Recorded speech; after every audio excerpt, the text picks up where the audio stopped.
2019 sebelum masa pandemi masuk, bagaimana saya kedatangan dari Arab Saudi bertemu, berbicara bahwa akan nanti artefak peninggalan baginda Nabi besar Muhammad SAW insya Allah akan hadir di Indonesia.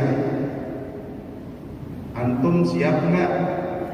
Saya bilang, insya Allah saya udah menerimanya itu sebenarnya beneran. Ini yang benar, serius apa enggak nih barang?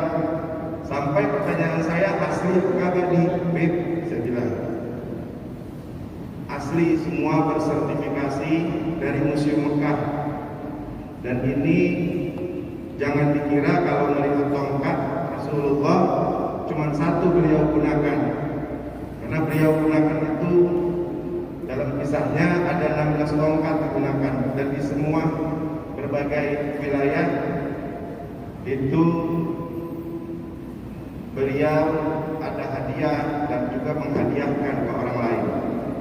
Pameran artefak ini tentunya penting bagi masyarakat Indonesia, khususnya kaum muslimin, untuk lebih mengenal jauh sosok Nabi Muhammad SAW dan para sahabatnya. Tujuannya agar publik juga bisa mengetahui dan meneladani sifat-sifat